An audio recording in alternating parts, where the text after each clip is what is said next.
How's it going, everybody? So let's get on in with Wednesday's Bible study. So welcome. Now we're in Matthew 17. Moving right along through Matthew, aren't we? When the disciples heard it, they fell on their face, and they were sore afraid. And Jesus came and touched them and said, "Arise, be not afraid." And when they had lifted up their eyes, they saw no man save Jesus only. So Moses and Elias are gone. And as they came down from the mountain, Jesus charged them, saying, "Tell the vision to nobody until I am risen from the dead." And the disciples asked him, "Why then do scribes that Elias must come first?" And Jesus answered and said to them, "Elias truly shall come and restore all things. But I say unto you that Elias is already come, has come already, and they knew him not, but have done unto him whatsoever they listed. Likewise shall also the Son of Man suffer of them." Then the disciples understood that he spake unto them of John the Baptist as the Elias. And when they were come to the multitude, there came to him a certain man, kneeling down and saying, "Lord, have mercy on my son, for he is a lunatic and sorely vexed. For oftentimes he falls into the fire and often into the water. And I brought him to the disciples, and they could not cure him." I think that's when Jesus kind of gets on them a little bit. "Oh, ye of little faith." This is a huge letter. Thyatira is by far the longest letter. Almost takes up 2 full columns. But, one of them didn't even take up a full column. So, "And unto the angel of the church at Thyatira write, these things saith he, the Son of God, which have eyes like unto a flame of fire, and to his feet like fine brass. I know thy works, the charity, the service, faith." Charity translates to love, by the way. "Service, faith, and the patience, and the works, and the last one to be more than the first. It begins with works in pink and ends in works in pink. And it says the last to be more than the first." What's he talking about? We're not real sure there. "Notwithstanding, I have a few things against thee, because thou sufferest that woman Jezebel, which calleth herself a prophetess, to teach and seduce my servants to commit fornication and to eat things sacrificed unto idols. And I gave her space to repent of her fornication, and she repented not.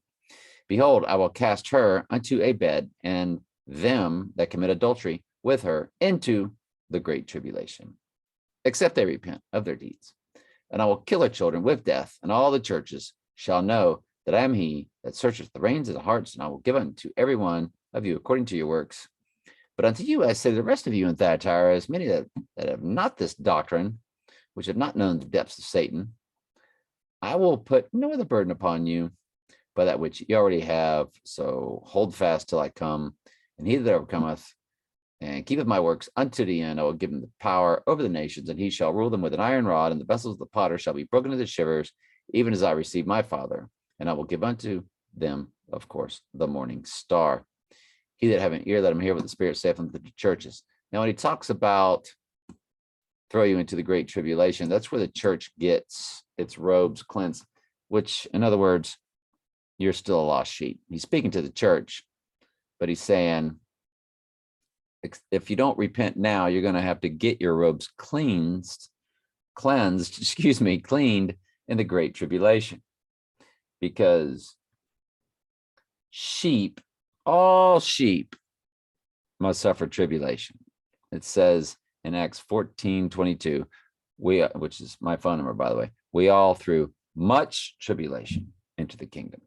It's the tribulation that refines you and tries you and pulls you out of the world, because you have to come out of the world, and the Lord does call you out of the world, and that's part of your tribulation process. It is a painful process, and it's one that keeps you extremely uncomfortable in this world.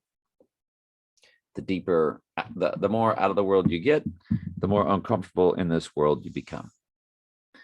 And